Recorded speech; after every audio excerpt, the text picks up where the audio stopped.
সরকারের ভূমিকা সীমান্তে খুবই অপ্রতুল। ধান ক্ষেতের মধ্যে ভারত হলো পুশিং করতেছে বাংলাদেশে, বিজিবিকে শক্তিশালী করতে হবে।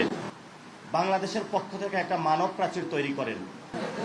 আসসালামু আলাইকুম সাংবাদিক ভাইরা, আপনারা অনেকক্ষণ ধরে বসে আছেন, অনেকে ক্লান্ত বিরক্ত হয়েছেন।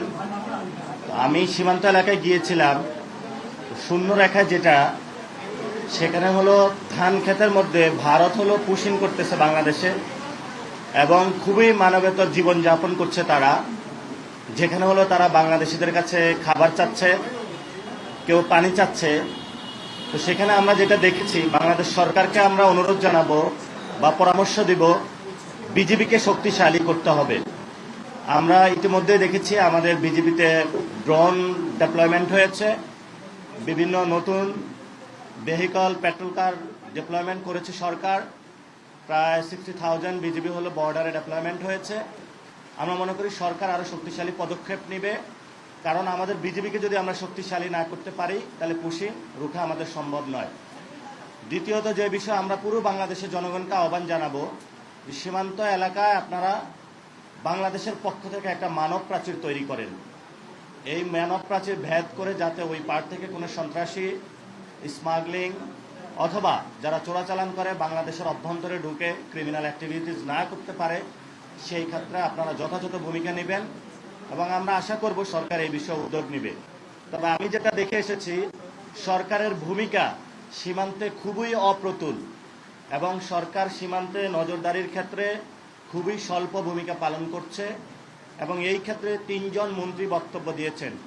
স্বরাষ্ট্রমন্ত্রী সালাউদ্দিন সাহেব বলেছেন ওইখানে লেথাল উইপনে যে হত্যাকাণ্ড হয় এটা বর্ডার কিলিং না, কিন্তু উনি যে বক্তব্য দিয়েছেন এটা সত্য নয়, সেটা আমরা প্রত্যাখ্যান করছি।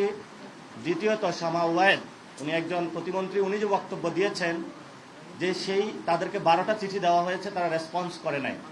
তা আমরা মনে করব যে রেসপন্স যদি না করে তাহলে পররাষ্ট্রনীতির ক্ষেত্রে আর একটু নতজানু থেকে সরে সঠিক পররাষ্ট্রনীতি নেওয়া, উদ্যোগ নেওয়া সরকারকে প্রয়োজন। ওই একটা চিঠিতে সাথে সাথে শেখ হাসিনাকে একটু ফেরত চাওয়া প্রয়োজন। লাস্ট যিনি ডক্টর জাহেদ একটি বক্তব্য দিয়েছেন, সেখানে উনি বলেছেন সীমান্ত হত্যা ভারতের আভ্যন্তরীণ বিষয়।